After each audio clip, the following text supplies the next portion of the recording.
Bismillahirrahmanirrahim. Assalamualaikum warahmatullahi wabarakatuh. Salam sejahtera bagi kita semua. Om Swastiastu, Namo Buddhaya, salam kebajikan. Yang terhormat Bapak Hasan Fauzi selaku Kepala Eksekutif Pengawas Inovasi Teknologi Sektor Keuangan, Aset Keuangan Digital dan Aset Kripto atau ITSK OJK. Yang kami hormati Bapak Muhammad Ihsanuddin selaku Deputi Komisioner Pengawas ITSK. Yang kami hormati Bapak Joko Kurningjanto selaku Kepala Departemen Pengaturan dan Perizinan ITSK. Yang kami hormati Kepala OJK di daerah yang hadir secara online. Yang kami hormati dan tentu sangat kami banggakan para rekan-rekan media massa yang telah hadir pada acara media briefing ini baik secara fisik maupun online. Selamat siang dan selamat datang untuk semua yang telah hadir pada acara media briefing POJK nomor 3 tahun 2024 tentang penyelenggaraan inovasi teknologi sektor keuangan. Puji syukur kehadiran Tuhan Yang Maha Esa karena berkat rahmat dan hidayahnya kita semua sehat walafiat berkumpul bersama di pada siang hari ini. Sebagaimana rekan-rekan media ketahui, melalui pengesahan Undang-Undang P2SK, peran OJK diperkuat dalam tugasnya untuk mengatur dan mengawasi ITSK dengan tetap menerapkan prinsip kehati-hatian guna menjaga stabilitas sistem keuangan, integritas pasar, dan pelindungan konsumen. Selain itu, OJK juga telah diberikan amanah baru untuk mengawasi aset keuangan digital termasuk aset kripto, khususnya yang diatur dalam pasal 6 Undang-Undang P2SK. Oleh karena itu, baru-baru ini OJK telah menerbitkan Peraturan Otoritas Jasa Keuangan nomor 3 tahun 2024 tentang penyelenggaraan inovasi teknologi sektor keuangan sebagai tindak lanjut atas amanat tersebut. Dalam rangka lebih memperdalam terkait POJK ini, serta memberikan ruang untuk rekan-rekan media melakukan tanya jawab ataupun diskusi, maka kami mengadakan media briefing pada siang hari ini yang nanti akan dimulai overview dari Pak Hasan, kemudian nanti akan dilanjutkan untuk penjelasan POJK-nya dan nanti kita akan buka untuk sesi tanya jawab. Selanjutnya mari kita dengarkan terlebih dahulu overview yang akan disampaikan oleh Bapak Hasan Fauzi selaku Kepala Eksekutif Pengawas Inovasi Teknologi Sektor Keuangan, Aset Keuangan Digital dan Aset Kripto. Waktu dan tempat kami persilahkan Bapak. Baik, terima kasih Ibu Sekar. Bismillahirrahmanirrahim. Assalamualaikum warahmatullahi wabarakatuh. Selamat siang, salam sejahtera untuk kita semuanya. Hadir bersama kita Pak Ihsanuddin, Deputi Komisioner di tempat kami, pengawasan inovasi teknologi sektor keuangan, aset keuangan digital dan juga aset kripto. Dan juga Pak Joko Kurningjanto, Kepala Departemen Pengaturan dan Perizinan IAKD. Dan tadi juga disampaikan hadir juga secara virtual rekan-rekan kepala kantor OJK di daerah-daerah di seluruh Indonesia. Dan tentu yang sama-sama kita banggakan, rekan-rekan jurnalis, wartawan, dan media yang hadir, baik secara fisik di ruangan kantor kami, di kantor OJK, maupun yang hadir secara virtual. Puji syukur alhamdulillah kita panjatkan kepada Allah Subhanahu wa taala yang atas berkah dan nikmatnya kita bisa hadir di sini secara fisik maupun yang hadir secara virtual dalam rangka media briefing terkait dengan penerbitan dari peraturan OJK yang baru yaitu POJK nomor 3 tahun 2024 tentang penyelenggaraan inovasi teknologi sektor keuangan. Rekan-rekan jurnalis, wartawan dari berbagai media yang saya banggakan. Pertama tentu terima kasih atas perkenan kehadirannya, baik yang hadir secara fisik maupun virtual memenuhi undangan kami.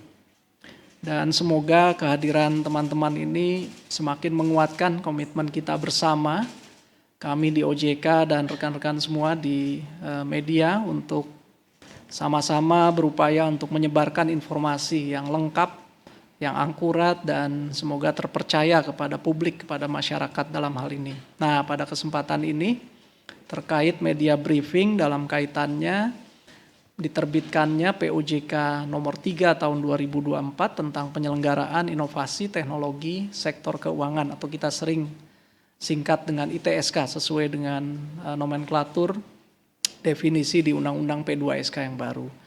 Nah, POJK 3 2024 ini resmi diundangkan sejak tanggal 19 Februari 2024 yang baru lalu. Jadi belum terlalu lama. Dan ini kita harapkan menjadi langkah progresif dari kami di OJK dalam upaya kita untuk mengembangkan dan juga terus memperkuat penyelenggaraan dari inovasi teknologi di sektor keuangan. Saya akan mencoba mengantarkan latar belakang dan filosofi dari penerbitan POJK yang baru ini. Dan nanti pada kesempatan berikutnya akan ada pemaparan yang lebih detail lagi mengenai POJK 3 2024 ini, baik dari Pak Joko Kurnianto maupun nanti ditutup dan dirangkum oleh Pak Ihsanuddin dalam hal ini.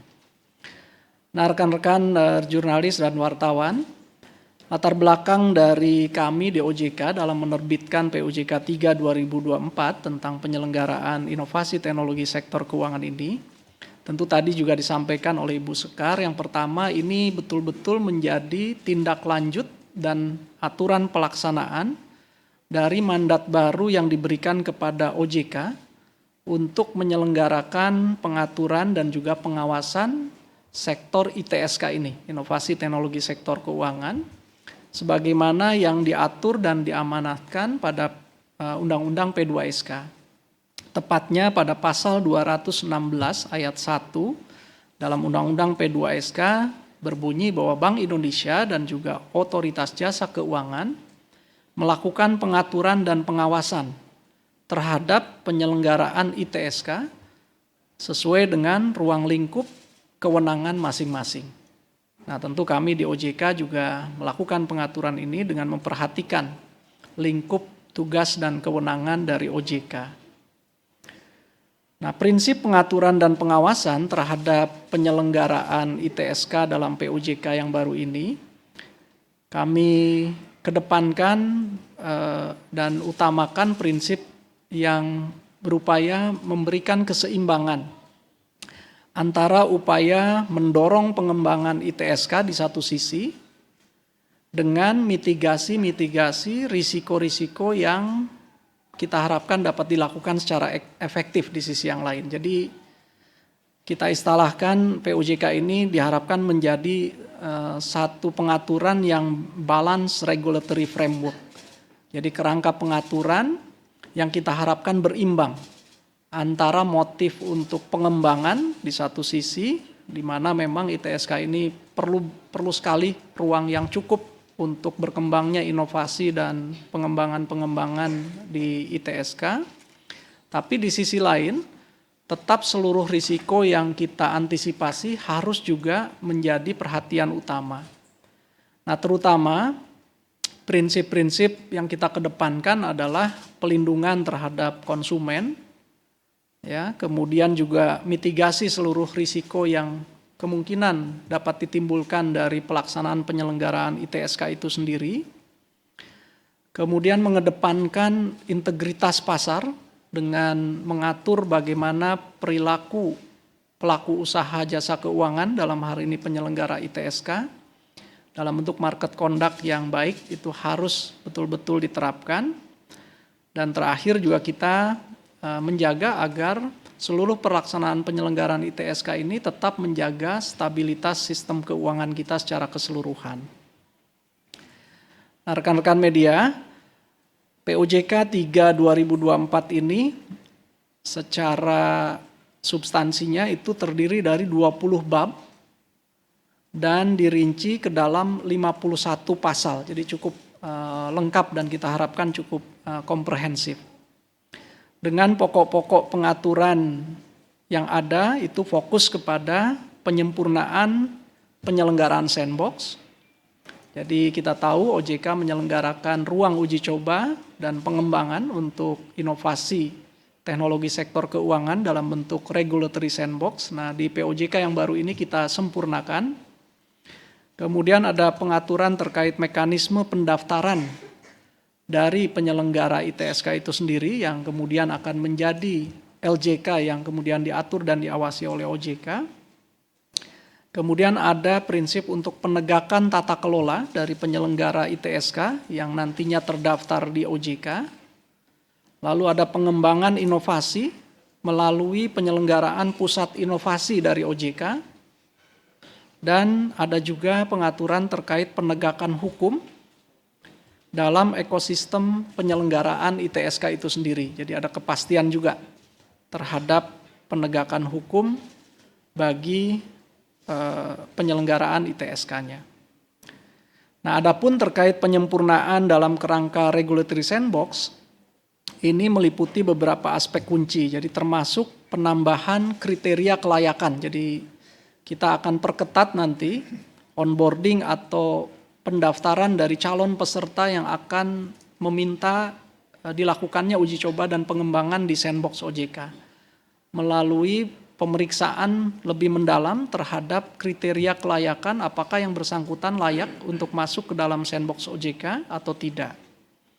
Kemudian ada pemberlakuan persyaratan untuk rencana pengujiannya sendiri. Jadi nanti karena ruang uji coba ini harus jelas ukuran kelulusan atau berhasilnya, maka si peserta bersama kami di OJK akan menyiapkan satu rencana pengujian yang lengkap yang nanti selama fase sandbox itu akan diuji cobakan dan akan kita ukur sama-sama untuk menentukan nanti di akhir apakah peserta yang bersangkutan layak dinyatakan lulus atau tidak dalam hal ini.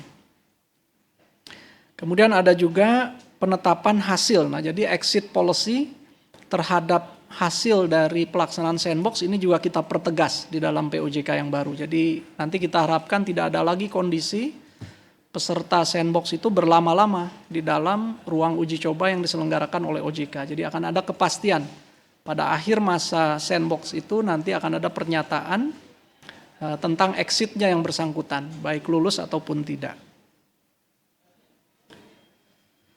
Nah, teman-teman sekalian, selain itu di POJK 3 2024 ini juga kita ingin memastikan bahwa inovasi dan pengembangan teknologi ini tetap dilakukan dengan prinsip yang bertanggung jawab, kemudian juga mengedepankan manajemen risiko yang baik, lalu integritas pasar tadi, dan tetap memperhatikan dan mengutamakan pelindungan konsumen.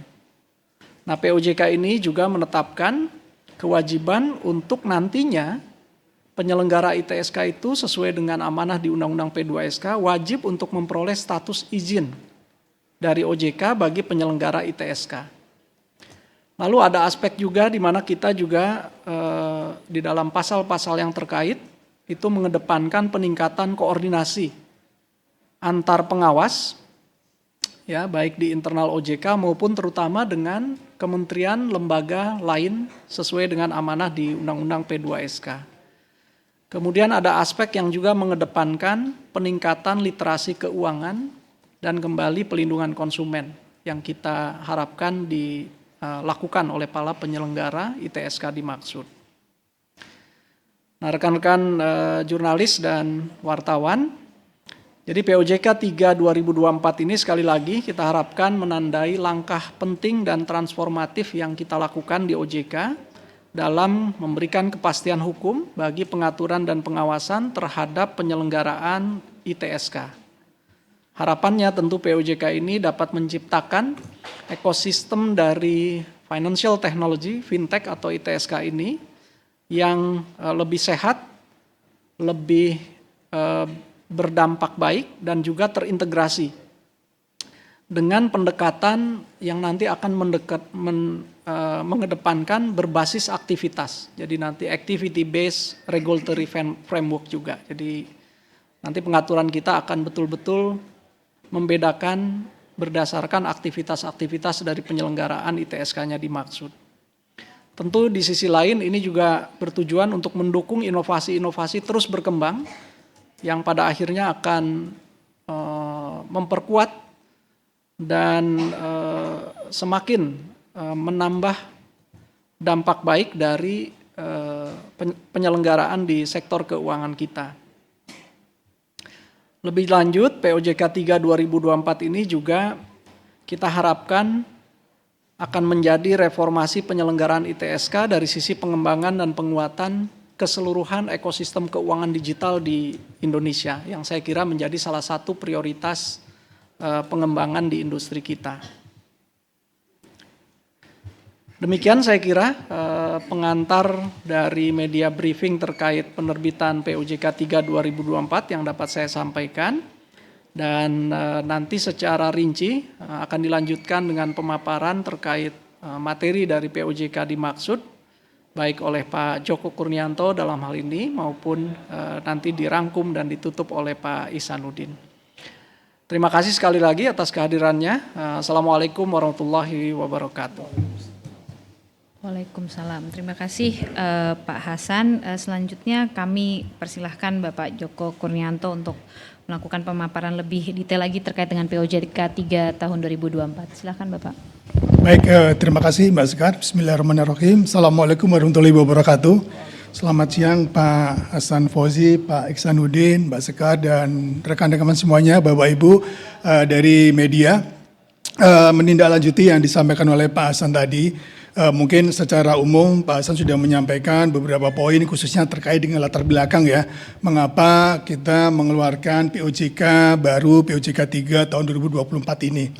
Namun lebih awal mungkin saya perlu menyampaikan beberapa hal yang mungkin perlu rekan-rekan media pahami. Artinya harus punya pemahaman di depan mengenai bagaimana dan apa itu inovasi gitu ya. Jadi inovasi itu adalah sesuatu yang memang datangnya tidak bisa diduga. Nah, jadi siapapun bisa melakukan inovasi, apalagi di teknologi sektor jasa keuangan. Yang kedua, biasanya inovasi ini adalah datang yang belum tentu ada ketentuannya. Nah, biasanya karena inovasi dan seringkali inovasi ini datang duluan sebelum ada regulasinya. Itu. Nah, kemudian yang berikutnya perlu dipahami adalah inovasi ini macam-macam yang belum tahu kita ada risikonya, gitu ya. Tadi Pak Hasan menyampaikan bahwa prinsipnya adalah bagaimana kita membalancekan antara pengembangan inovasi dengan resiko. Nah, itu prinsipnya yang mungkin kita harus sepaham dulu nih, kenapa inovasi itu muncul ya. Jadi ada 3 hal tadi yang mungkin bisa saya sampaikan di depan. Nah, tadi disampaikan oleh Pak Hasan bahwa kenapa inovasi ini perlu. Ya memang inovasi ini salah satunya adalah tuntutan dari pengguna atau dari masyarakat atau dari customer yang menginginkan layanan sektor keuangan, layanan jasa keuangan, financial services ini mempunyai sifat yang bisa cheaper, yang bisa menghasilkan sesuatu yang lebih murah. Pasti senang dong teman-teman media kalau layanan itu lebih murah gitu ya. Kemudian lebih cepat, faster. Kemudian apa lagi? Lebih baik. Karena variasinya banyak. Namun setelah ada faster, cheaper, better, harusnya yang secure. Dan harusnya yang customer protection oriented. Nah, menyeimbangkan inilah yang kemudian menjadi dasar kenapa kita perlu ada suatu mekanisme atau fasilitasi yang dinamakan dengan regulatory sandbox. Nah, ini kami juga perlu menyampaikan dulu nih untuk menyamakan persepsi. Konsep dasar dari regulatory sandbox. Ya, jadi bayangkan nih, saya lihat di sini banyak ibu-ibu ya. Ketika ibu-ibu sekalian itu mempunyai ide, wah saya mau memasak sesuatu yang belum pernah ada. Masak sesuatu yang belum pernah ada dengan bahan-bahan yang mungkin agak langka juga nih. Namanya uji coba kan. Kan nggak mungkin langsung ketika Bapak Ibu sekalian akan menjual produk ini kepada publik tanpa melakukan uji coba. Ya, ininya itulah gambar untuk memudahkannya. Artinya, ketika kita menginginkan ini untuk kita launch kepada publik, kita harus tahu dulu nih, barang ini seperti apa. Disitulah kemudian muncul yang namanya uji coba. Saya yakin semuanya pasti memahami bahwa kenapa uji coba ini perlu dilakukan. Itu tadi, untuk mengetahui seberapa jauh sih produk atau inovasi yang akan saya create ini. Masalahnya itu tadi, inovasi bisa datang tiba-tiba. Nah, tanpa kita ketahui bentuknya itu apa. Tanpa kita ketahui apakah sudah ada regulasi sebelumnya atau tidak. Ini kaitannya dengan pasar keuangan atau sektor keuangan. Nah, ketika kemudian dari sisi kami, dari sisi otoritas melihat bahwa apakah memang ini merupakan suatu layanan yang memang layak untuk di-launch, sementara kita belum tahu nih barangnya apa, ininya apa, maka disitulah kita perlu suatu fasilitasi atau mekanisme yang dinamakan regulatory sandbox. Jadi kembali lagi ya, sandbox ini adalah untuk uji coba seberapa layak, seberapa reliable-nya suatu produk ini yang akan di-launch oleh penyelenggara ITSK. Nah, saya langsung mungkin Bapak Ibu sekalian, bisa teman-teman media bisa lebih memahami. Tadi Pak Hasan pun juga menyampaikan kurang lebih ada 3 poin utama dari regulatory sandbox yang kita usung saat ini. Oh ya, sebagai latar belakang rekan-rekan media semua, bahwa sebelum yang POJK ini pun, OJK telah menginisiasi adanya penyelenggaraan inovasi keuangan digital di tahun 2018. Dan di saat itulah kita pernah mengenal apa yang dinamakan regulatory sandbox itu. Jadi kembali lagi, ini bukan barang baru. Regulatory sandbox ini sudah kami perkenalkan sejak tahun 2018 dan kembali lagi sebagaimana tadi disampaikan oleh Pak Hasan juga bahwa ketentuan kita itu ketentuan yang kalau bisa adalah ketentuan yang adaptif, ketentuan yang antisipatif. Jadi kami melihat bahwa sesuai dengan perkembangan zaman, POJK yang pertama kali mengatur regulatory sandbox itu sudah berjalan 5 tahunan. Dan kami berpikir sudah saatnya sesuai dengan perkembangan zaman dan teknologi perlu kita sesuaikan. Ya, jadi tolong juga diingat bahwa regulatory sandbox ini bukan kali pertama, namun sudah ada sejak di POJK 2018. Nah, Pak Hasan tadi menyampaikan ada beberapa penyesuaian yang dilakukan. Paling tidak ada 3 hal tadi yang disampaikan oleh Pak Hasan dan ini bisa rekan-rekan semuanya melihat yang di slide mengenai 3 hal ya. Nah ini, jadi pertama kami mengenalkan apa yang dinamakan eligibility criteria. Nah inilah yang membedakan dengan sebelumnya.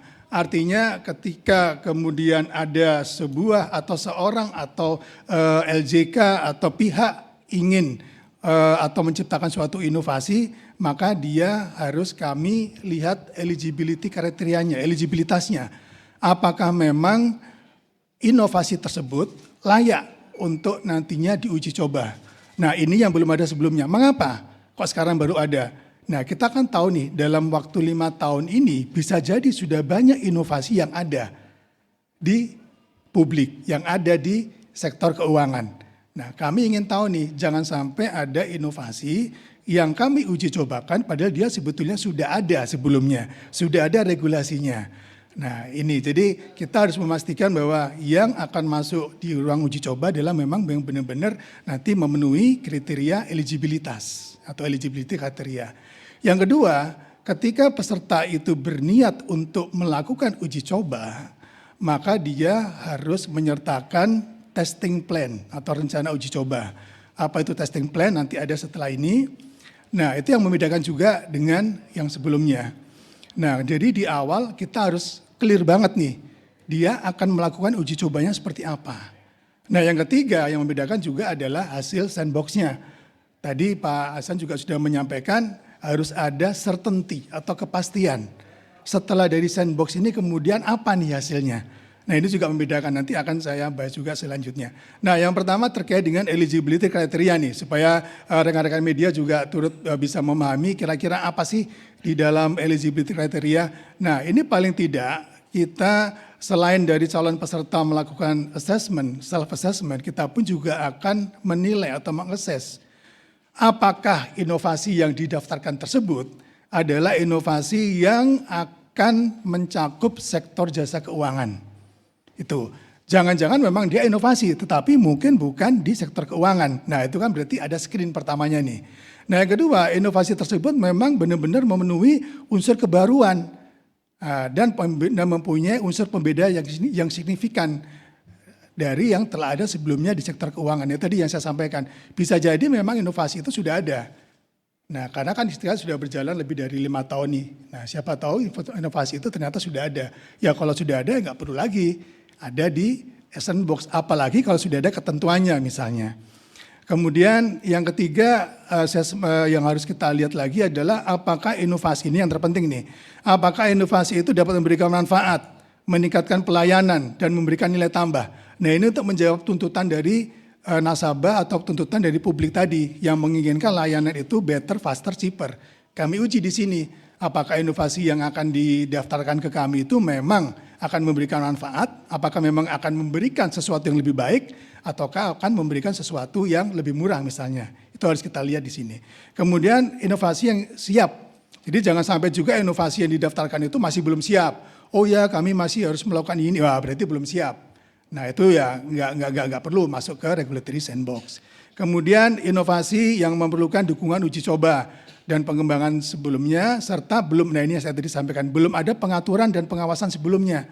Nah, ini juga salah satu kriteria nih, bahwa mereka bisa masuk sebagai peserta dari sandbox. Dan yang satunya tentunya kriteria lain yang akan kita tetapkan yang mungkin tidak masuk dari 1 sampai 5. Nah, ini kurang lebih rekan-rekan media beberapa kriteria yang akan kita terapkan ketika seorang inovator akan mendaftarkan inovasinya untuk dilakukan uji coba.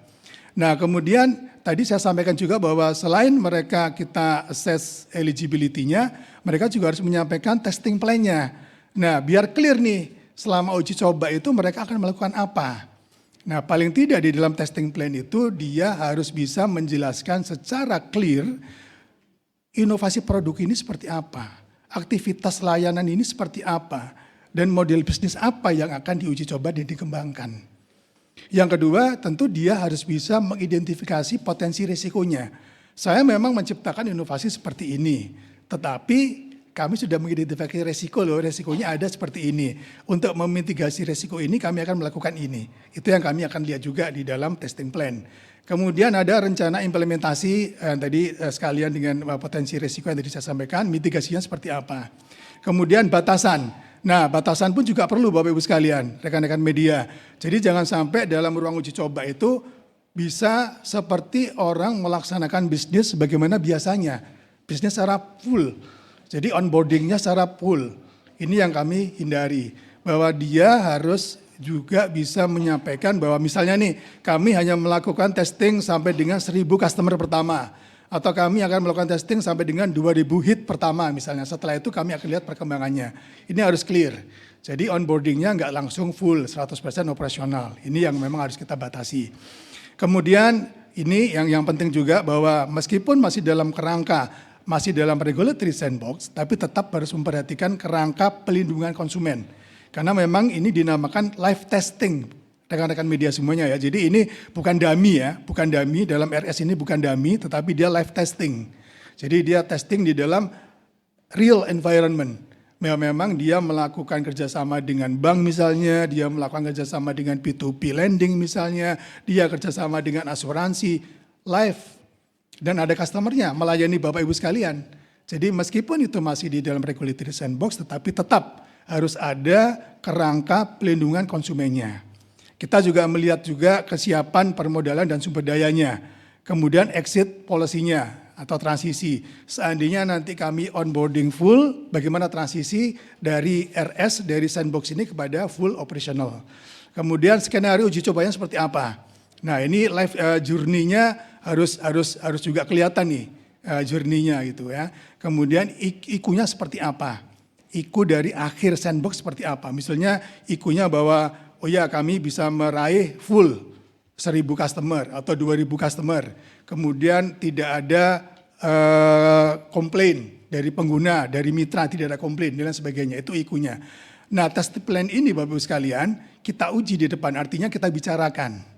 Ini seperti kayak kalau saya menganalogikan sama kayak sebuah bank atau asuransi menyampaikan rencana bisnis ya, di awal tahun. Karena ada komunikasi dengan pengawas gitu ya. Sama dengan ini. ketika inovator atau calon peserta mengajukan testing plan, kami lakukan dialog dua arah. Nah, kami bisa melakukan koreksi, misalkan kami melihat, wah ini kurang tepat nih. Misalkan batasan uji cobanya terlalu luas, mungkin bisa lebih dipersempit ya, oke. Sehingga nanti di akhir akan ada testing plan yang disepakati bersama antara calon peserta dengan kami, otoritas yang melaksanakan regulatory sandbox. Jadi itu kurang lebihnya rekan-rekan media, apa sih isi dan makna atau maksud adanya testing plan. Kemudian yang ketiga mengenai hasil. Nah tadi juga satu hal yang disampaikan oleh Pak Hasan mengenai hasil. Nah ini perlu certainty nih. Jadi di masa akhir period sandbox, oh ya tadi saya lupa satu hal. Sandbox ini dilakukan 1 tahun. Namun tidak menutup kemungkinan bisa kurang dari itu. Kalau dirasakan, wah kalau cuma uji cobanya seperti ini nggak perlu 1 tahun dong, lebih cepat. Tapi artinya maksimal itu 1 tahun. Dan dalam kondisi tertentu dia dapat diperpanjang selama 6 bulan. Tetapi ini fleksibel, 1 tahun adalah batasan maksimal namun bisa kurang dari itu. Nah akhir dari uji coba itu akan ada bahwa dia lulus, artinya dia akan diatur dan diawasi oleh OJK atau tidak lulus. Gitu. Nah dua-duanya akan ada surat dari kami, surat lulus, maka Anda harus kemudian mendaftar, berizin atau kemudian tidak lulus. Nah itu. Jadi itu yang membedakan proses regulatory sandbox penyesuaian ini antara yang sebelumnya dengan sekarang yang tadi disampaikan oleh Pak Hasan. Nah kemudian rekan-rekan yang mungkin perlu dipahami juga adalah ketika lulus nanti harusnya bagaimana. Nah, mungkin slide berikutnya rekan-rekan semuanya terus ini tadi sudah saya sampaikan. Nah pada dasarnya setelah lulus itu tujuan akhirnya destinasinya adalah perizinan. Ya, perizinan. Nah, tetapi dalam hal ketika infrastruktur menuju ke sana belum siap, maka yang bisa dilakukan oleh peserta yang lulus sandbox adalah pendaftaran kepada OJK. Itu. Nah, jadi ini clear nih. Artinya ketidaksiapan atau belum siapnya infrastruktur itu macam-macam. Bisa karena mungkin ekosistemnya masih perlu diperkuat misalnya. Atau mungkin regulatory framework-nya masih perlu dikembangkan atau dikuatkan dan lain sebagainya. Nah sehingga tidak memungkinkan peserta yang lulus itu langsung ke berizin, maka dia bisa melakukan pendaftaran terlebih dahulu kepada OJK. Statusnya apa? Ya ketika dia lolos pendaftaran statusnya adalah terdaftar. Dan ketika terdaftar maka pengawasan di tempat kami mulai on. Gitu. Satu lagi yang tadi membedakan, mungkin rekan-rekan media pernah dengar ya bahwa sebelumnya di RS yang sebelumnya itu ada status tercatat. Nah ini tidak ada lagi. Di tempat ini yang di POJK ini nggak ada lagi. Jadi selama dia ada di RS ya namanya masih peserta RS. Bukan tercatat, bukan apa. Namanya peserta RS. Gitu ya. Nah itu tadi kembali lagi ke sini. Lulus tujuan akhirnya harus berizin. Namun dalam hal belum infrastrukturnya belum siap, salah satu tadi yang saya contohkan misalkan ekosistemnya belum siap, regulatory framework-nya mungkin ada yang perlu dikembangkan. Nah maka yang dilakukan adalah pendaftaran. Statusnya apa? Pasti terdaftar. Gitu. Nah disitulah kemudian pengawasan itu masuk. Nah kemudian hal-hal yang lain rekan-rekan media semuanya itu masalah transisi. Ya, masalah transisi. Tadi bahwa ketika undang-undang ini, ketika POJK ini entry into force 19 Februari kemarin, masih ada peserta yang ada di dalam regulatory sandbox kita. Di dalam regulatory sandbox OJK yang memang dilakukan berdasarkan POJK sebelumnya. Nah ini gimana treatmentnya? Nah berikut ini mungkin selanjutnya. Nah, jadi untuk yang sedang dalam regulatory sandbox itu nantinya kami tetap akan menyelesaikan dan ini memang menjadi salah satu quick wins di tempat kami bagaimana kami melakukan percepatan penyelesaian dari penyelenggara ITSK yang ada di regulatory sandbox saat ini, bukan yang berdasarkan POJK yang sekarang ini ya. Nah itu kami akan mengeluarkan 3 status yaitu direkomendasikan dengan kewajiban melakukan pendaftaran atau izin usaha kepada kami, OJK, kemudian direkomendasikan tanpa kewajiban pendaftaran atau izin usaha kepada OJK, dan satu lagi tidak direkomendasikan. Nah, untuk nomor 2 perlu saya highlight ini supaya tidak salah persepsi. Direkomendasikan untuk tidak melakukan pendaftaran atau tanpa melakukan pendaftaran, ini bukan berarti dia tidak ada pengawasnya ya, bukan berarti dia tidak berinduk kepada siapapun juga. Karena bisa jadi dalam dia menjalankan bisnisnya atau usahanya, ternyata dia sudah berinduk pada kementerian, lembaga yang lain. Contohnya misalnya penyelenggara sertifikat elektronik sudah berinduk pada Kominfo. Nah, kemudian ada juga penyelenggara sistem elektronik juga sudah berinduk kepada Kominfo. Sehingga kami tidak perlu, dia bagus inovasinya, tapi tidak perlu melakukan pendaftaran atau izin usaha kepada OJK karena memang kami tidak perlu melakukan pengawasan atau pengaturan. Nah, ini ya supaya clear aja nih untuk yang nomor 2. Nah, ini semuanya Bapak Ibu sekalian kami selesaikan nih terhadap klaster-klaster yang masih ada di regulatory sandbox sebelumnya.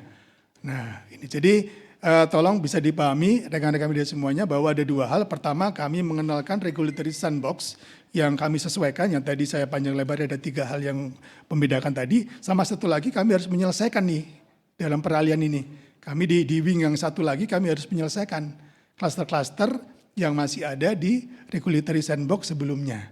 Nah, ini kurang lebih exit strateginya ya, atau exit policy-nya. Jadi kami tetap harus menyelesaikan regulatory sandbox yang memang saat ini sudah ada, yang mungkin teman-teman media semuanya sudah ketahui, yang sudah berjalan. Nah, kalau yang lainnya, mungkin slide berikutnya, kalau yang lainnya ini memang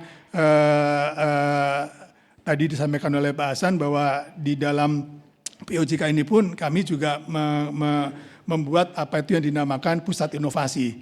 Di mana pada dasarnya pusat inovasi ini adalah suatu wadah pengembangan inovasi dan pembinaan kepada seluruh pemangku kepentingan di ekosistem keuangan digital.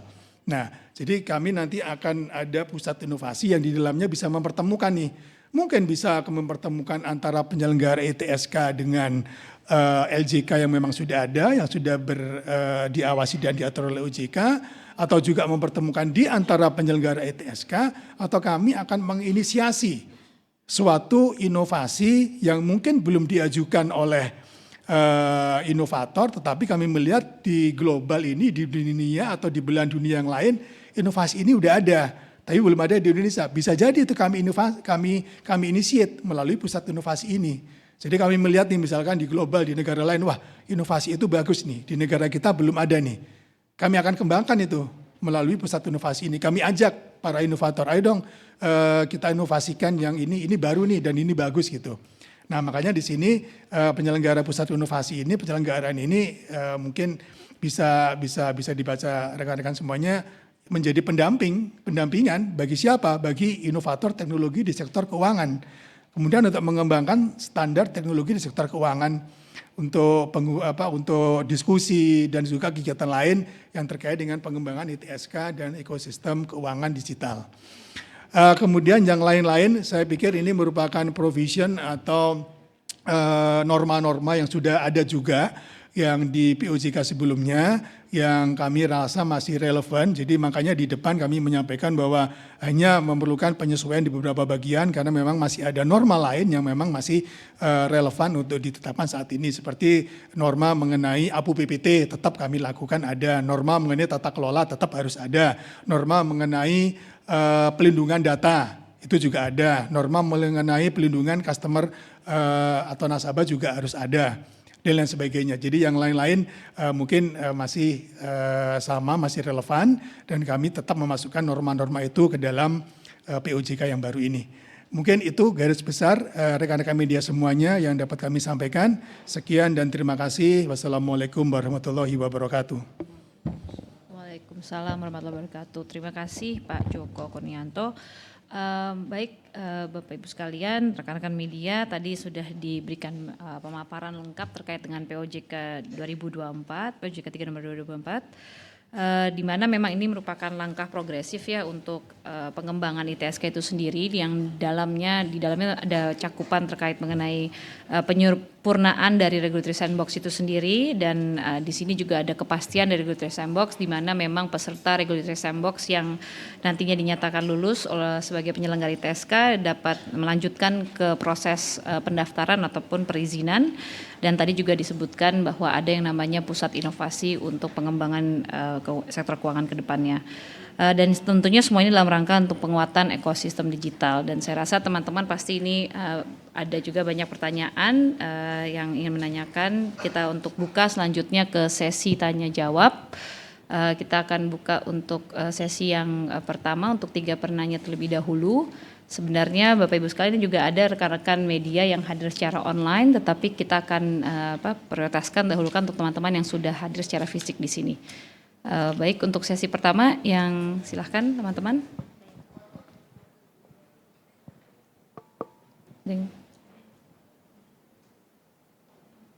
Ada yang mau untuk kita buka untuk sesi pertama, ada yang mungkin menanyakan atau sudah clear ini semua? Bapak sangat clear mungkin Pak Joko sama Pak Hasan tadi. Jadi mungkin oke, silahkan. Tolong disebutkan untuk nama dan medianya. Oh ya. Selamat sore. Saya Aulia dari Detikcom. Pak, mungkin pertanyaan mungkin agak awam ya soal sandbox ini. Ini tuh persyaratan untuk semua sektor keuangan kah, apa termasuk misalnya kripto, perbankan dan seluruhnya? Dan misalnya apakah juga berlaku bagi yang misalnya ada pelaku usaha yang mau buat perusahaan kripto, terus misalnya perbankan punya inovasi baru, apakah juga harus melalui sandbox ini? Apakah si sandbox ini tuh regulasinya wajib atau enggak? Terus regulasi sandbox ini juga apakah juga cara biar untuk mengurangi investasi bodong yang mungkin masih banyak gitu memakan korban itu Pak? Mungkin izin penjelasannya. Terima kasih. Baik, selain Aulia ada lagi atau? Oke, silahkan yang di depan. Di paling depan Mas. Selamat sore, perkenalkan saya Rian dari cnnindonesia.com. Sebenarnya pengen nanya update-nya aja sih untuk saat ini penyelenggara ITSK yang sudah masuk regulatory sandbox itu ada berapa sih Pak? Itu aja dulu. Terima kasih. Oke, baik. Gusti silahkan, Kompas silakan.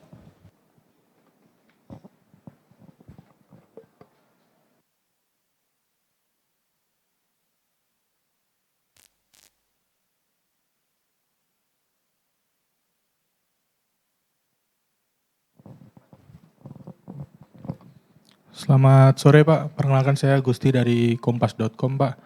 Pak Hasan atau yang lain mungkin izin bertanya Pak soal regulatory sandbox ini Pak. Apakah sekarang OJK punya segmen baru ya Pak ya untuk regulatory sandbox ini? Mengingatkan teknologi dan industri semakin berkembang Pak, misalnya apakah ada klaster-klaster bisnis baru yang kira-kira potensial gitu Pak? Kayak beberapa waktu lalu kan ada yang bunga di deposito BPR yang gitu-gitu ya Pak ya, atau insurtech gitu-gitu, apakah ada ditemukan yang baru dan potensial gitu Pak? Terus kemudian apa sih Pak tren untuk inovasi teknologi terutama di keuangan saat ini Pak? Apakah agregator tuh masih jadi yang nomor 1 yang paling banyak gitu Pak untuk masuk ini Pak? Terus mungkin tanya juga Pak untuk sedikit yang lebih awam juga ya Pak ya. Nantinya kalau yang khusus fintech lending gitu Pak, itu apakah lewat sandbox ini juga atau enggak ya Pak? Atau langsung saja gitu Pak? Itu, terima kasih Pak. Baik, terima kasih Gusti. Ini kita cukupkan untuk yang sesi pertama. Ada 3 penanya dari Aulia, detik.com, Mas Rian untuk CNN, dan Mas Gusti dari Kompas. Kami persilahkan untuk Pak Hasan atau Pak Ihsanuddin atau Pak Joko. Silahkan Pak Hasan. Baik, terima kasih Ibu Sekar. Terima kasih atas pertanyaannya tadi, baik sekali ya. Dari 3 penanya, yang pertama dari Mbak Aulia, detik.com. Jadi teman-teman sekalian, sejak diberikannya mandat baru untuk pengaturan pengawasan bidang baru kepada OJK melalui Undang-Undang P2SK, yaitu untuk ITSK sendiri, termasuk juga aset keuangan digital dan aset kripto, maka penyelenggara ITSK itu menjadi sama kedudukannya seperti penyelenggara di sektor keuangan yang lain. Di mana bagi penyelenggaraan kegiatan lembaga jasa keuangan, maka terikat juga kewajiban yang melekat, yaitu harus terdaftar, dan bahkan jika sudah ada pengaturan perizinannya, maka dia juga harus berizin usaha secara resmi dari kami di OJK. Nah, jadi untuk penyelenggara ITSK yang terkonfirmasi memang merupakan satu tipe LJK yang nantinya akan baru dan diatur diawasi oleh OJK, maka kalau dia misalnya tidak kemudian diakui, tidak kemudian secara resmi mendaftarkan diri atau bahkan berizin, maka dia akan masuk ke kelompok yang sama seperti yang lain, yaitu penyelenggara jasa keuangan yang ilegal. Ya. Nah, untuk jelas, jadi maka bagi inovator yang mungkin pada saat itu kemudian katakanlah belum mampu menerjemahkan secara pasti apakah model bisnis atau kegiatannya akan harus berizin di OJK, maka tentu yang terbaik adalah mengajukan diri untuk mendaftar menjadi peserta di sandbox di OJK. Nanti kami, tadi Pak Joko sudah sangat baik menjelaskan dengan kriteria kelayakan, eligibility kriteria yang kita terapkan, itu akan mampu memberikan pemahaman kepada yang bersangkutan. Apakah yang bersangkutan memang cocok untuk masuk di sandbox dan mengalami uji coba sehingga nanti pas exitnya akan mendapatkan pernyataan, atau dari awal kami bisa memberikan konsultasi bahwa ternyata katakanlah jenis kegiatannya tidak harus memerlukan bentuk perizinan atau pengaturan di OJK sehingga yang bersangkutan katakanlah dapat melanjutkan kegiatannya dengan bermitra dengan LJK yang lain atau dengan penyelenggara kegiatan di bidang lain di luar sektor keuangan tanpa perlu ragu untuk berizin di OJK. Nah, atau kalau memang belum dapat dipastikan pada saat awal masuk, maka bersama kami kemudian dia menjalani fase uji cobanya tadi dalam konteks sandbox yang tidak berlama-lama, maksimum kita harapkan dilakukan dalam 12 bulan atau 1 tahun. Nah, nanti pada akhirnya tentu akan ada pernyataan apakah dia lulus dan kemudian harus berizin di OJK atau bahkan tidak lulus karena memang tidak memerlukan perizinan atau tidak menjadi bagian dari penyelenggara ITSK. Nah, bagaimana dengan yang terkait dengan kegiatan di model bisnis yang baru gitu ya, aset kripto misalnya. Ya tentu pada saatnya setelah peralihan tugas itu terjadi di OJK, maka menjadi bagian juga yang akan berpotensi untuk sama-sama memanfaatkan keberadaan regulator sandbox di OJK ini. Jadi kami tentu mengundang juga inisiatif-inisiatif baru yang terkait model bisnis, inovasi mekanisme baru, produk, layanan yang dilakukan untuk aset keuangan digital ini secara umum, termasuk secara spesifik kegiatan yang terkait dengan aset kripto. Jadi nanti sama seperti yang lain. Karena kegiatan yang terkait aset keuangan digital termasuk aset kripto sesuai Undang-Undang P2SK juga masuk di dalam salah satu lingkup dari ITSK, dari penyelenggaraan inovasi teknologi sektor keuangan. Apakah ke depan kita harapkan ini mencegah investasi bodong yang banyak memakan korban? Saya kira ini menjadi spirit kami di OJK ya, tentu tidak hanya sektor IAKD tapi bersama yang lain terutama di pelindungan konsumen dan juga edukasi. Itu kami memang mengharapkan seluruh mekanisme pengaturan pengawasan kita hadir dan berdampak langsung atas pencegahan investasi bodong ini. Jadi gampangnya nanti penyelenggara ITSK yang tidak tercatat sebagai peserta di sandbox kita maupun nanti setelah ada klaster yang kita tetapkan dan akan berizin di OJK misalnya tidak berizin, maka sama seperti yang lain kita akan mendorong masyarakat, konsumen dalam hal ini memilih dengan baik dan tidak kemudian memanfaatkan jasanya sebelum mendapatkan kepastian pengakuan dari OJK dimaksud. Sepanjang yang bersangkutan bergerak di bidang atau di sektor keuangan kita. Nah itu mungkin jawabannya untuk Mbak Aulia, nanti mungkin bisa ditambahkan oleh Pak Joko maupun Pak Ihsan. Nah, dari Mas Rian, cnnindonesia.com. Jadi ada berapa gitu ya penyelenggara ITSK yang sekarang ini ada di sandbox kita. Tadi Pak Joko sudah menjelaskan memang waktu kita mengenalkan tentang kegiatan di inovasi keuangan digital atau IKD, itu kita sudah menerbitkan peraturan OJK yang berlaku sejak 2018, di mana di dalamnya juga mengenalkan ruang uji coba dalam bentuk penyelenggaraan regulated sandbox di OJK. 2018 jadi kurang lebih 5 tahun lebih yang lalu ternyata memang betul terkonfirmasi animo dan minat untuk menjadi penyelenggara ITSK ini sangat tinggi.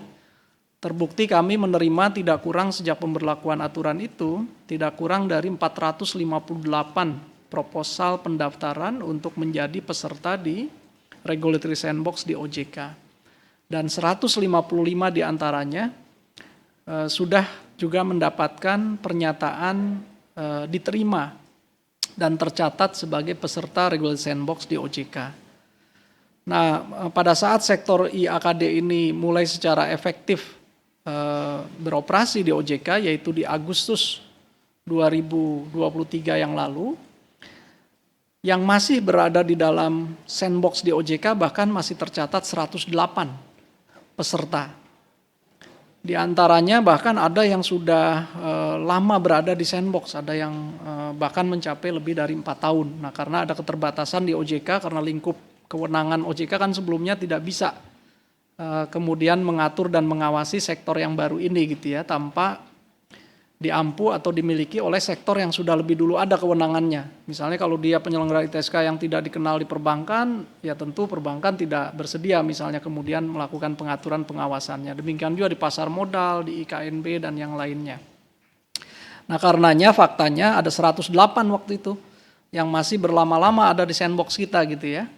Nah kemudian kami menetapkan satu program percepatan untuk evaluasi dan penetapan hasil sandboxnya. Dan per hari ini, per bulan ini ya di Maret 2024 sekarang tersisa di angka 52. Jadi sudah banyak yang kita kemudian berikan pernyataan selesai dari sandboxnya sejak Agustus yang lalu, sehingga dari angka 108 peserta sandbox di Agustus sekarang sudah berkurang banyak di angka 52 tersebut.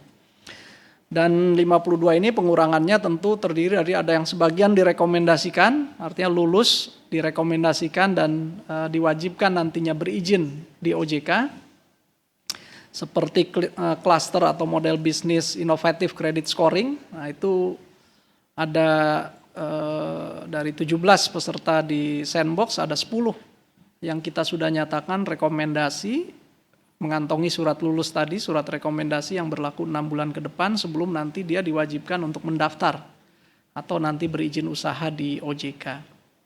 Ini contohnya. Nah, yang lainnya tentu ada yang direkomendasikan tapi tanpa memerlukan perizinan baru di OJK, itu juga ada.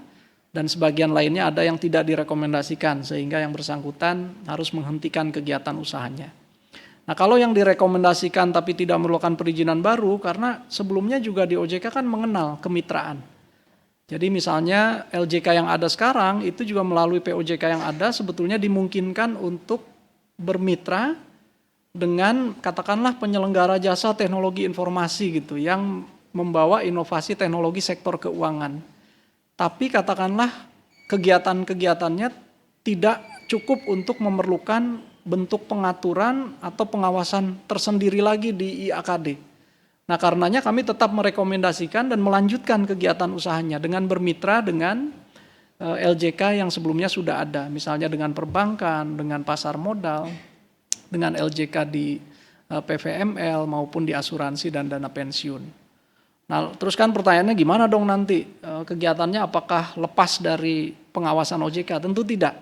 Karena di POJK tentang diizinkannya LJK untuk bermitra itu juga sebetulnya ada kewajiban dari LJK-nya nanti yang kemudian juga memastikan kelayakan dan kepantasan dari kegiatan yang dilakukan oleh mitra penyelenggara inovasi teknologi sektor keuangannya.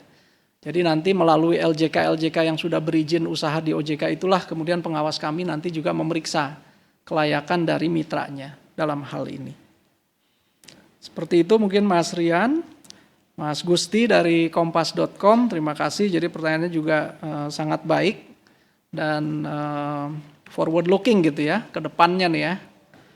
Apakah OJK punya segmen baru atau klaster baru yang potensial? Tentu yang menarik ya tentu di ITSK ini sendiri saya kira jauh dari sudah sampai di titik jenuh gitu ya. Dari waktu ke waktu kami menerima minat pendaftaran baru untuk diuji coba di sandbox yang merupakan inovasi yang betul-betul sebelumnya tidak terfikirkan.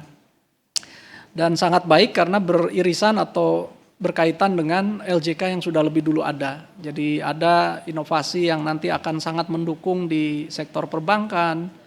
Nah, tadi sempat disebut salah satunya Insurtech misalnya yang akan mendukung di sektor asuransi. Dan tentu yang baru yang kita sama-sama sedang juga lakukan konsultasinya, ada beberapa pihak yang sudah berminat untuk bergabung di sandbox yang kegiatannya terkait dengan aset keuangan digital, yaitu aset kripto ya. Ya mungkin secara umum ada banyak inovasi yang terkait dengan tokenisasi dari aset-aset yang kemudian pada saatnya tentu akan sangat baik kalau melalui fase uji coba dulu dan pengembangannya di OJK melalui liniensi atau ruang yang cukup nyaman dalam mereka melakukan eksplorasi ini di framework regulatory kita yang mengedepankan sandbox tadi. Trennya saya kira kalau sekarang faktanya memang agregator masih yang paling banyak tercatat di sandbox kita ya. Jumlahnya ada 36 ya. 36. Bahkan ada beberapa klaster bisnis lain yang kita indikasikan sebetulnya nanti kelihatannya nature-nya juga agregator gitu, mirip-mirip. Nah, tapi teman-teman mohon ditunggu dari 52 yang tersisa ini, sebagian besar diantaranya memang ada dalam klaster atau keluarga model bisnis agregator ini. Jadi betul Mas Gusti, agregator ini sangat efektif sebetulnya dalam mendukung berbagai kegiatan di sektor keuangan kita. Khususnya dalam mengedepankan kemudahan, tadi yang better, cheaper, fasternya yang Pak Joko sebutkan, ini agregator ini yang hadir untuk menghadirkan itu semua tuh. Ya di samping kita ingin dia hadir juga untuk mendorong peningkatan inklusi. Jadi teman-teman calon pengguna yang mungkin kesulitan kalau harus mengeksplorasi sendiri layanan apa yang kira-kira sesuai dengan kebutuhannya, nah kita harapkan kehadiran inovasi, terutama inovasi teknologi sektor keuangan dalam bentuk layanan agregator ini yang menjadi jawabannya. Karena jadi menjadi one stop store atau solution gitu ya. Dan di sisi lain ini juga sarana efektif untuk LJK yang ada dalam menjangkau calon-calon potensial konsumennya yang mungkin sebelumnya sulit untuk terlayani dan dilakukan sendiri-sendiri oleh LJK di traditional sektor yang ada sekarang. Jadi seperti itu. Nah, fintech lending bagaimana? Nah, tadi Pak Joko sudah menjelaskan Mas Gusti. Jadi kalau salah satu kriteria kelayakan kita itu juga melihat inovasinya seperti apa. Kalau inovasinya ternyata sudah ada lebih dulu pengaturannya di sektor pengampu yang ada di OJK, ya tentu kita arahkan dia tidak lagi memerlukan masuk dalam fase uji coba di sandbox kita. Tapi cukup kita berikan arahan atau konsultasi yang memudahkan dia untuk memproses perizinannya di sektor yang bersangkutan. Nah kebetulan kalau yang spesifik tadi disebut fintech lending, kalau yang dimaksud adalah P2P lending atau bahasa pengaturan OJK-nya apa nih? LBBTI ya, lembaga pendanaan bersama berbasis teknologi informasi, LPBBTI ya. Nah kalau itu yang dimaksud tentu dia tidak lagi memerlukan fase uji coba lebih lanjut di sandbox-nya kami, tapi kemudian dengan kalaupun dia memerlukan dengan serangkaian konsultasi, dan bantuan untuk menyiapkan diri, nanti kita antarkan dia untuk mendaftarkan langsung di kompartemen di PVML misalnya. Karena POJK untuk perizinan fintech lending sudah ada. Nah, bagaimana kalau inovasinya yang sudah berizin di pasar modal, misalnya ternyata setelah kita evaluasi waktu dia akan masuk dan mendaftar jadi peserta, ternyata dia tidak lain aktivitasnya securities crowdfunding misalnya. Maka tentu dia juga tidak memerlukan masuk di sandbox lagi, tapi akan diarahkan untuk langsung mengajukan diri, mendaftar dan berizin di kompartemen pasar modal misalnya dalam ini. Jadi seperti itu kurang lebih. Jadi kita tidak juga memerlukan dia berlama-lama dan kehilangan waktu lainnya di sandbox kalau sebelumnya terkonfirmasi sebetulnya menjadi model bisnis yang sudah lebih dulu ada perizinannya. Demikian juga kalau perizinannya sudah ada di tempat kami, misalnya kalau ternyata dia masuk kurang lebih sama dengan inovatif credit scoring yang sedang kita siapkan peraturan pelaksanaan untuk pendaftaran dan perizinannya, ya tentu dia juga tidak perlu masuk di sandbox. Nah, jadi unsur inovasi baru, model bisnis baru, atau mekanisme baru, dia mungkin ICS tapi mekanisme sangat baru gitu ya, tidak ada sebelumnya, tetap kita terima. Nah, tapi kalau untuk perizinannya tentu nanti menunggu hasil dari sandbox itu sendiri. Nah, mungkin seperti itu jawaban yang bisa kami sampaikan. Jika ada tambahan saya persilakan Pak Joko atau Pak Ihsan dalam hal ini.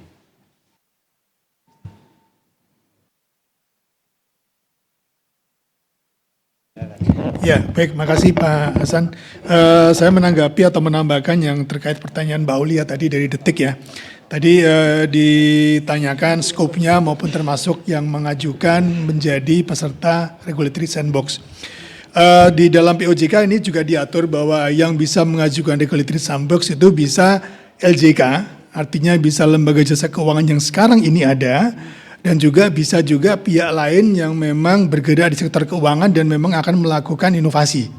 Jadi tidak membatasi hanya pihak lain, termasuk juga bank juga dimungkinkan untuk mengajukan sebagai peserta regulatory sandbox. Namun perlu diingat bahwa kalau terkait dengan LJK yang mengajukan, juga harus diingat bahwa di dalam LJK itu pun juga ada ketentuan atau peraturan terkait dengan produk. Misalnya nih, di bank, di perbankan ada peraturan khusus terkait dengan produk.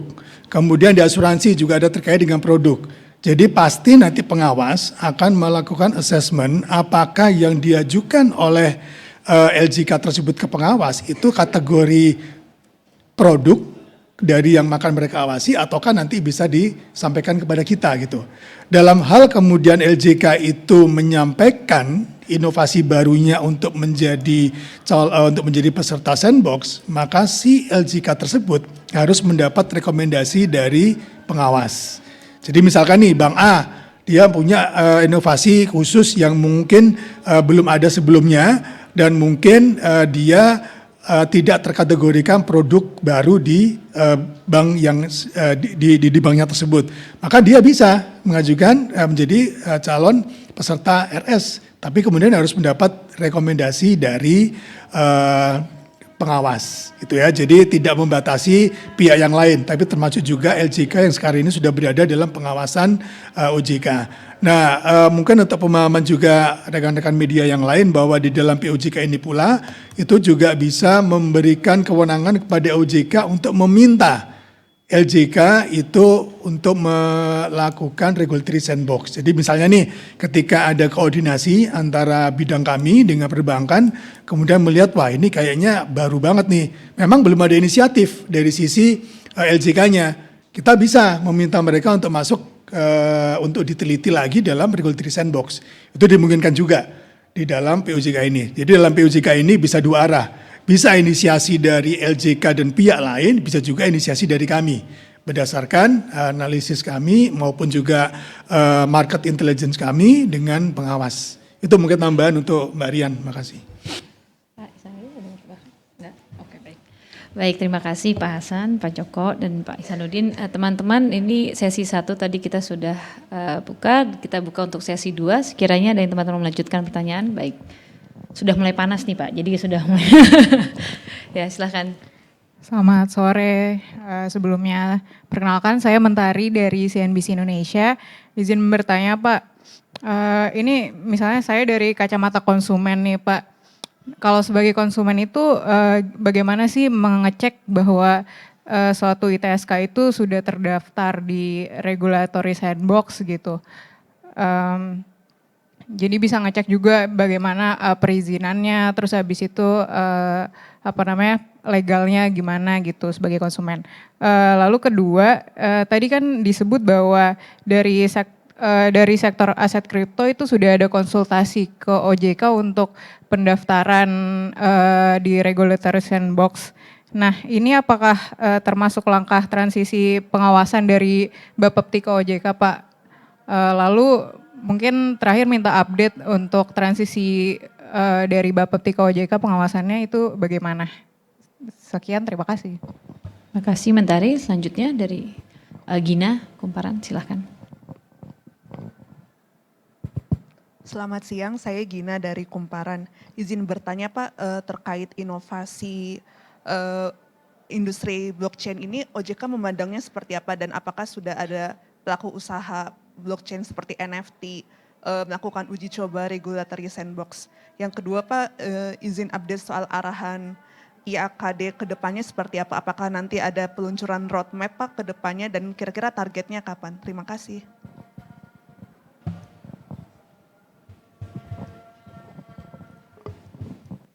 Oke, berikutnya ada dari, oh ya silahkan. Dari RRI, silahkan. Selamat sore, saya Lena dari RRI. Ada dua pertanyaan saja sih yang ingin saya tanyakan mengenai kalau dari sekian proposal yang masuk ke sandbox itu kebanyakan terutama yang ditolak ya Pak, persoalannya tuh apa sih sebenarnya gitu. Kemudian yang kedua dari sisi perlindungan konsumen yang ditekankan di sandbox itu untuk perlindungan konsumennya bisa lebih didetailkan seperti apa. Dan kemudian Pak mungkin ada nggak sih dampaknya ke ekonomi atau pertumbuhan di sektor jasa keuangan dengan adanya peraturan ini gitu loh dari 2018 kemarin. Terima kasih Pak. Baik, terima kasih Mbak Leni. Ada lagi teman-teman? Ini izin Pak, kami ternyata ada teman dari pertanyaan dari teman-teman yang bergabung secara online dari Pernita Bisnis Indonesia. Kami izin untuk bacakan. Pertama untuk pertanyaannya adalah bagaimana perkembangan pengajuan penyelenggara fintech untuk regulatory sandbox setelah terbitnya POJK 3 2024? Apakah terjadi percepatan atau penurunan dan mengapa? Berapa jumlah peserta regulatory sandbox saat ini dan bergerak di klaster apa saja? Mungkin ini beberapa pertanyaan tadi sudah sama dengan pertanyaan dari Rian dari CNN. Dan yang terakhir pertanyaan dari Pernita adalah berapa peserta yang lulus dan tidak lulus, dan untuk yang tidak lulus bagaimana exit strateginya untuk mereka? Demikian Pak Hasan, kami persilahkan.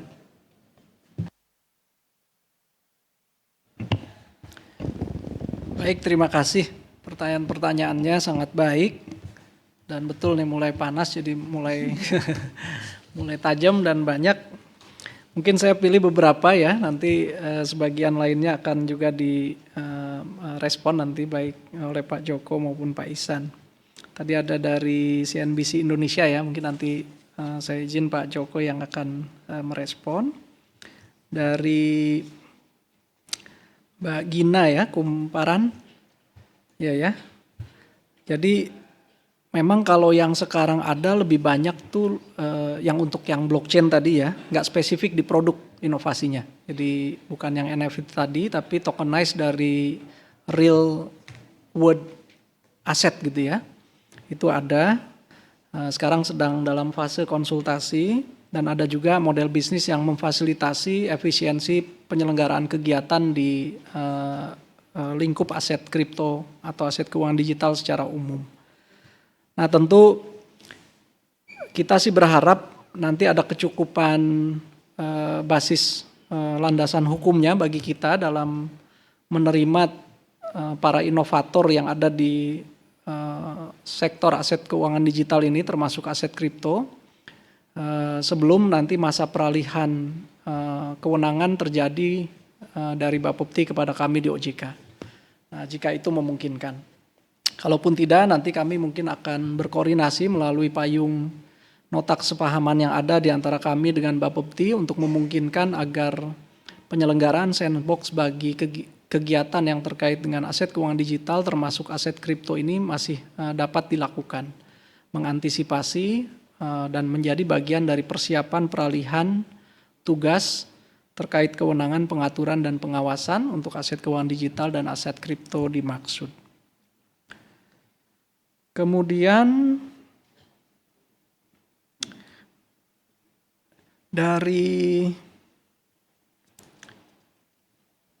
yang termasuk pertanyaan roadmap ya, yang IAKD. Jadi memang kami sedang dalam penyusunan roadmap dimaksud, yang kali ini periodenya mungkin di 2024 sampai 2028 yang akan datang. Jadi teman-teman sekalian, seperti diketahui sebelumnya untuk inovasi keuangan digital, OJK sudah memiliki roadmap yang kebetulan fase atau periodenya adalah dari 2020 ya sampai 2024. Jadi kebetulan memang sudah ada dan akan berakhir di tahun ini. Dan untuk menjaga kesinambungannya termasuk untuk memastikan cakupan perluasan mandat dan kewenangan kepada OJK termuat di dalam roadmap berikutnya, maka saat ini kami sedang menyusun kelanjutan roadmap dimaksud.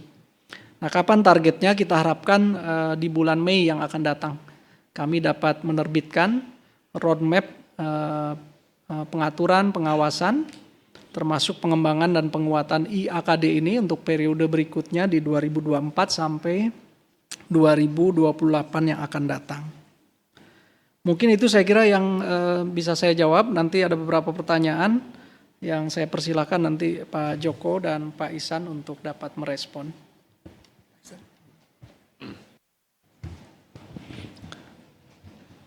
Terima kasih Pak.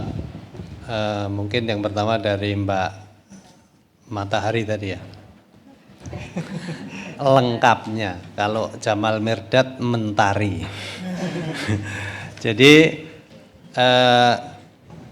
konsumen atau masyarakat atau siapapun jika ingin mengetahui suatu industri jasa keuangan itu terdaftar atau berizin di OJK, itu sebetulnya sangat mudah. Yang paling gampang dipencet aja HP-nya 157, sudah pasti dijawab.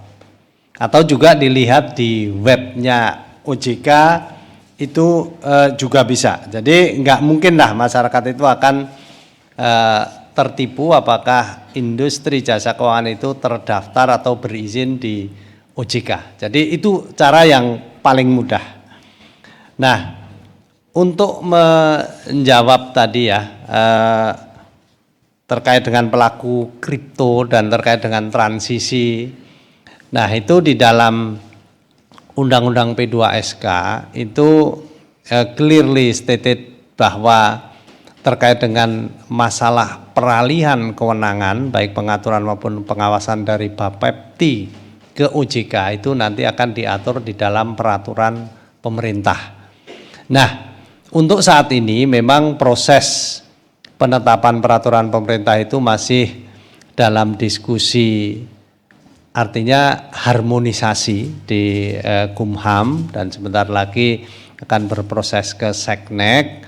Nah, itu tentunya kalau by Undang-Undang P2SK tentunya paling lambat 12 Januari 2025. Tetapi di situ nanti bisa dilihat tanggalnya merah atau tidak. Nah, bisa jadi mundur dipaskan biar tidak melanggar undang-undang tersebut. Nah, terkait dengan pelaku kripto yang apakah sudah komunikasi atau diskusi atau konsultasi dengan OJK.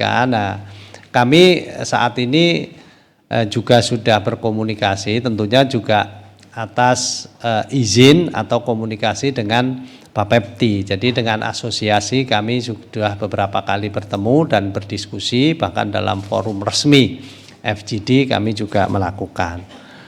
Nah, tadi ada yang pertanyaan yang ada berapa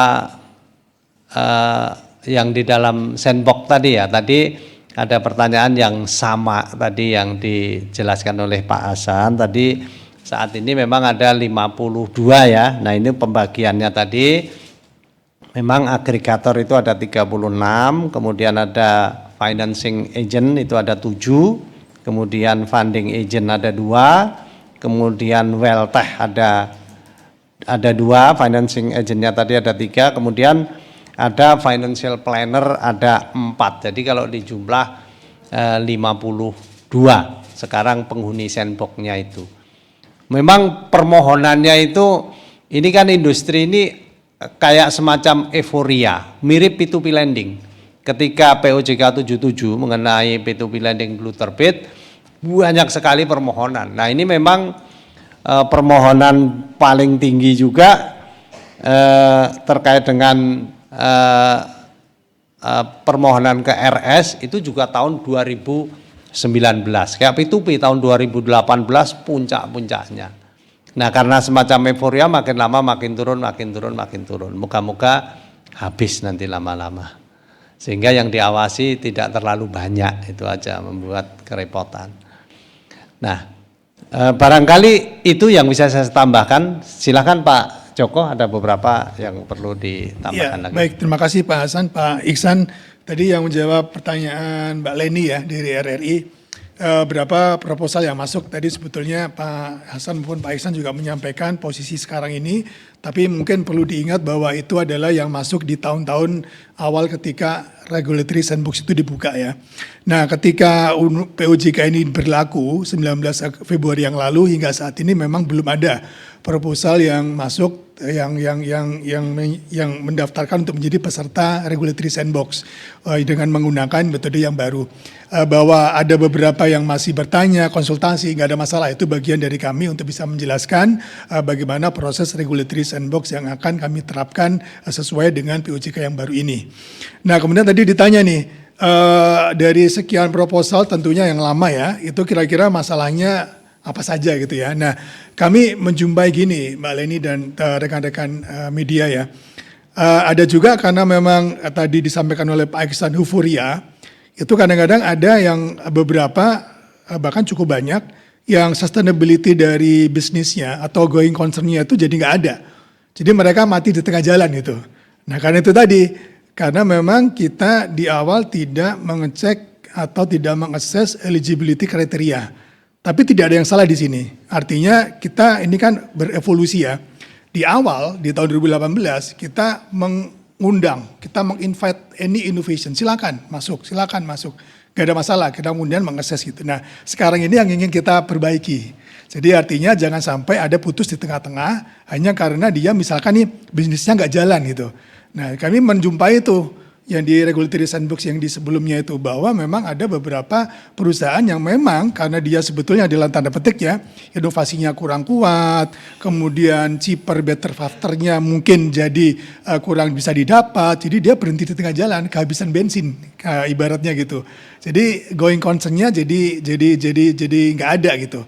Nah jadi dia mati di tengah jalan ya akibatnya itu tadi tidak kita rekomendasikan orang dia sudah berhenti di tengah jalan gitu ya. Nah itu beberapa masalah yang memang kita jumpai. Kemudian yang lain lagi bisa jadi dia mempunyai kemiripan.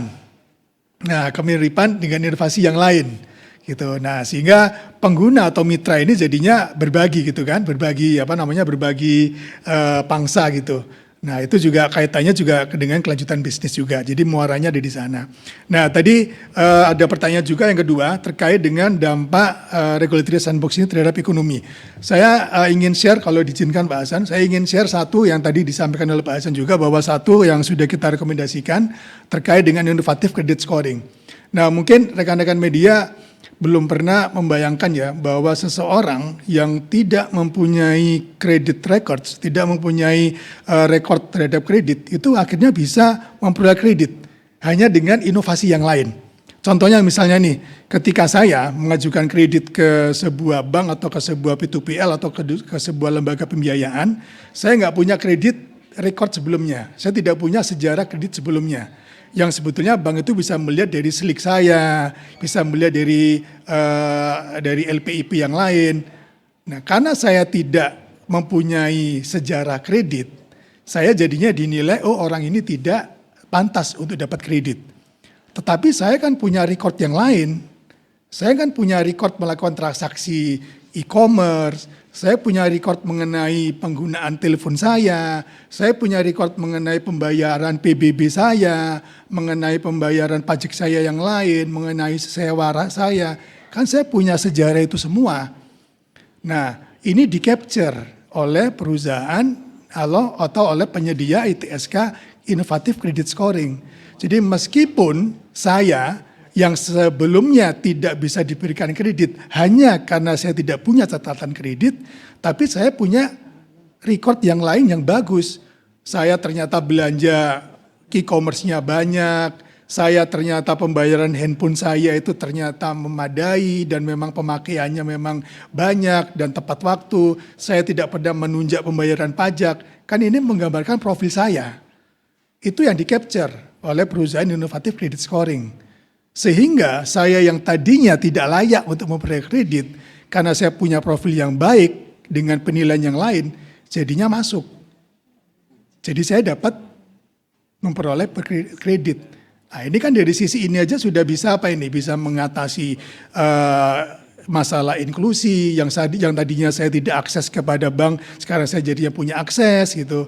Yang semula terbatas penyaluran kreditnya sekarang jadi lebih besar lagi penyaluran kredit karena semakin banyak yang terakomodasi dengan adanya Innovative Credit Scoring ini dan sebagainya. Jadi kalau ditanya apakah dampaknya ada, pasti ada dan itu sangat positif. Nah, kalau kita melihat tadi orang yang semula tidak layak untuk diberikan kredit jadi bisa diberikan kredit karena inovasi tadi itu. Karena orang bisa atau lembaga jasa keuangan lain bisa menggunakan informasi lain di luar dari perkreditan. Saya tidak punya track record kredit, tapi akhirnya saya dapat kredit hanya karena saya punya profil lain yang bagus. Itu. Nah, hal yang lain misalnya terkait dengan yang semula orang harus secara fisik menandatangani, itu kan membuat orang jadi malas tuh. Nah, dengan ada inovasi didigitalkan dengan menggunakan sertifikat elektronik misalnya. Nah, itu kan juga salah satu orang memudahkan. Yang ujungnya apa? Yang semula orang itu malas berhubungan dengan bank, jadi sekarang bisa hanya dengan berbekal handphone.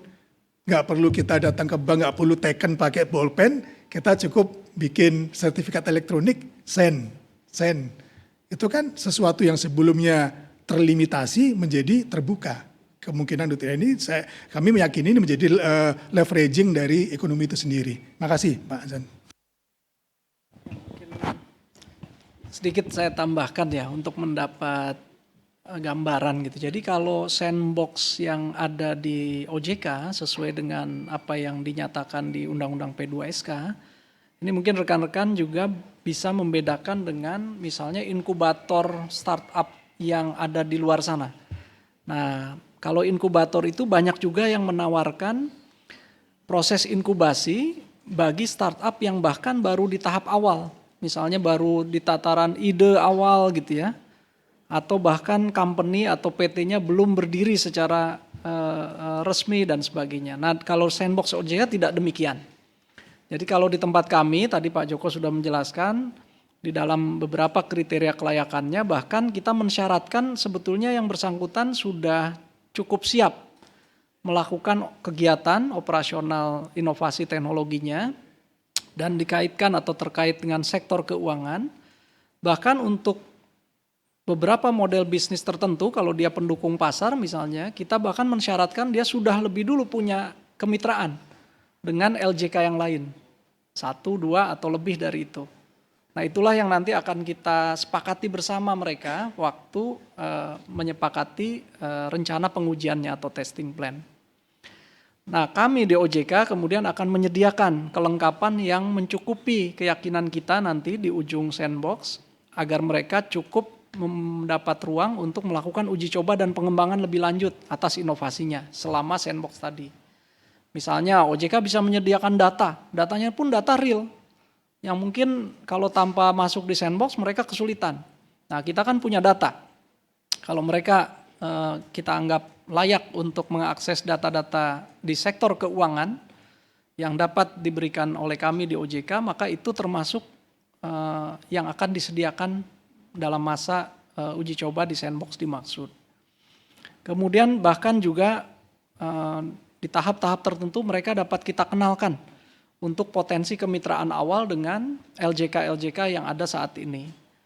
Lalu yang lebih penting lagi juga di dalam sandbox itu ada ruang batasan yang kita sepakati. Jadi tadi ya, untuk mengimbangi dengan pelindungan konsumennya, mitigasi risiko yang mungkin muncul dari inovasi yang kita mungkin sama-sama belum bisa memperkirakan, kira-kira dampak dan risikonya akan seperti apa. Nah selama sandbox itu kita akan membatasi berapa kira-kira jumlah konsumen yang diizinkan untuk peserta sandbox yang sedang melakukan uji coba ini. Jadi tidak kemudian serta-merta dia boleh memasarkan produknya ke sebanyak-banyaknya konsumen. Lalu berapa volume dan nilai-nilai transaksi tertentu yang kita anggap dapat kita berikan sebagai batasan atau limit atasnya. Jadi tidak kemudian dia beroperasi penuh. Nah, ruang lingkup operasionalnya memang masih terbatas. Karena tadi kita ingin menjaga di dalam sandbox itu kan gitu esensinya. Inovasinya baru, dia boleh berinovasi tapi risikonya kita batasi dengan batasan-batasan yang kita pandang tidak akan menimbulkan gangguan terlalu besar terhadap aspek-aspek pelindungan konsumen, risiko-risiko maupun gangguan terhadap LJK lainnya. Nah yang menarik lagi di dalam sandbox itu boleh jadi dia dikecualikan dari sanksi-sanksi peringatan ataupun sanksi lainnya dari OJK. Berbeda kalau dia sudah menjadi LJK yang berizin resmi dari OJK. Jadi boleh saja di dalam sandbox kita sepakati tentu dengan kalau ada singgungannya dengan sektor LJK lainnya, tentu dengan seizin dari pengawas sektor yang bersangkutan, kita akan menyatakan bahwa kalau selama masa uji coba ini yang bersangkutan dikecualikan dari kemungkinan dikenakannya sanksi tertentu oleh OJK, misalnya denda atau katakanlah pencabutan, penghentian kegiatan usaha dan sebagainya. Karena ini kan uji coba gitu. Jadi kita tahu ada ruang di mana kemungkinan dia mengalami fase gangguan dan sebagainya. Nah hal-hal itu yang kita tawarkan di dalam sandbox. Lalu apa yang diperoleh oleh OJK sebagai manfaat utamanya? Tentu OJK dalam hal ini juga selama interaksi dengan peserta yang bersangkutan, di mana inovasinya baru, ada hal-hal baru yang belum dikenal sebelumnya di dalam perangkat pengaturan pengawasan OJK. Nah selama interaksi itu kemudian kami di OJK dapat mulai menyusun konsep dan kerangka dari bagaimana nanti inovasi ini akan diatur dan diawasi oleh OJK setelah yang bersangkutan dinyatakan lulus dan keluar dari sandbox di OJK. Jadi hal-hal itu yang juga perlu kita sampaikan. Jadi jangan bayangkan misalnya kami menjadi inkubator biasa gitu ya. Kita nggak di situ. Jadi misalnya kalau teman-teman kan sering dengar ya ada startup incubator di misalnya di BUMN, di perbankan bahkan dalam bagian dari CSR-nya gitu ya. Atau di perusahaan teknologi yang ingin nanti mengundang inovasi yang baru atau di katakanlah private equity company yang nantinya berminat berinvestasi di startup tersebut. Nah kadang-kadang kalau di tempat mereka lebih memulai membina itu dari tahapan yang paling awal. Nah kalau kita di OJK justru membuka ruang sandbox ini bagi calon peserta sandbox yang adalah penyelenggara ITSK yang sudah cukup siap untuk melakukan uji coba dalam rangka menentukan apakah di akhir nanti mereka akan lulus dan akan menjadi penyelenggara ITSK yang menjadi LJK yang diatur dan diawasi oleh OJK. Mungkin demikian ya sebagai tambahan. Baik, terima kasih Pak Hasan, Pak Ihsanuddin dan Pak Joko. Baik rekan-rekan, teman-teman sekalian media, seperti penjelasannya tadi juga semua pertanyaan juga sudah terjawab dan juga tadi penjelasannya sangat komprehensif. Apakah dari teman-teman yang hadir ada yang ingin bertanya kembali? Atau memang apabila sudah cukup, mungkin kepada Pak Ihsanuddin sebelum ditutup kami persilahkan untuk menyampaikan closing statement. Terima kasih Mbak Sekar, mohon izin Pak Kae, teman-teman dari media baik yang hadir secara daring maupun luring telah kita ikuti bersama terkait dengan media briefing peraturan OJK nomor 3 tahun 2024 yang mana peraturan ini merupakan tindak lanjut dari Undang-Undang P2SK. Tadi Pak Hasan ketika memberikan kata pembuka bahwa POJK ini sudah dicoba dibuat sedemikian adil dan berimbang, beberapa aspek di situ diatur. Jadi selain juga masalah pengembangan, itu juga perlindungan konsumen terkait governance dan lain-lain yang semua tadi di breakdown secara utuh oleh Pak Joko, di mana kalau teman-teman cermati semua di Undang-Undang P2SK itu judulnya aja pengembangan dan penguatan. Nah, OJK sebagai lembaga pengawas prudensial itu memiliki tugas tambahan yaitu edukasi dan perlindungan konsumen juga. Nah, itu dipertegas sekali di dalam Undang-Undang P2SK. Aturan-aturan prudensial selama ini memang ngatur prinsip kehati-hatian semuanya kecuali aturan POJK yang sudah diubah pasca Undang-Undang P2SK. Sehingga karena di situ ada penekanan pengembangan, maka mau tidak mau OJK juga harus berada di tengah. Bahkan bukan hanya di tengah, selain mengembangkan juga menguatkan dari sisi aspek prudensial dan juga perlindungan konsumen dan masyarakat. Nah, ini tugas berat ini yang tidak mudah karena semua undang-undang itu di dalam konsideran undang-undang itu mengandung aspek selain yuridis juga sosiologis dan filosofis. Nah, sosiologis itu hal-hal reasoning atau konsideran bahwa aturan itu sangat dibutuhkan oleh masyarakat. Nah, disitulah Undang-Undang P2SK dari judulnya ada pengembangan, makanya di POJK ini juga sudah mengatur beberapa prinsip-prinsip selain aspek prudensial, perlindungan konsumen juga pengembangan, bahkan terkait asosiasi. Tadi pusat fintech juga dijelaskan oleh Pak Joko semua. Jadi diharapkan degree of acceptance dari aturan ini menjadi tinggi. Karena masyarakat itu termasuk teman-teman semua kan senang kepada kepastian. Jadi di dalam regulatory sandbox itu juga pengen kepastian. Kalau sudah pasti mau ditolak atau disetujui, orang akan senang, apalagi investor. Jadi bisa mereka menghitung dari investasinya itu terkait dengan mereka mesti pikirannya profitability. Jadi seberapa lama dia akan mengajukan suatu proses perizinan dan lain-lain, disitulah perlunya kepastian akan waktu. Dan semoga POJK ini memang bermanfaat bagi siapapun, baik regulator, pelaku, asosiasi maupun stakeholders yang lain. Saya kira itu sebagai closingnya. Tentunya orang zaman sekarang itu senangnya kan pakai pantun. Nah, ini bulan puasa pantunnya habis. Ikan cepat ikan gabus saja ya, makin cepat makin bagus. Dan memang tiada gading yang tak retak. Kalau retak berarti soto gading, bukan gading. Jadi demikian teman-teman sekalian, para wartawan, Pak KE, Bu Sekar, Pak Joko, dan semuanya kru yang telah mendukung terselenggaranya media briefing pada siang hari ini. Kami ucapkan terima kasih. Assalamualaikum warahmatullahi wabarakatuh. Assalamualaikum warahmatullahi wabarakatuh. Baik, terima kasih banyak. Kita ucapkan banyak terima kasih kepada Pak Hasan, Pak Iksanuddin, dan juga Pak Joko selaku narasumber, dan tentunya kepada rekan-rekan media yang hadir. Alhamdulillah acara media briefing pada sore hari ini berjalan dengan lancar dan sekiranya semua pertanyaan juga telah terjawab.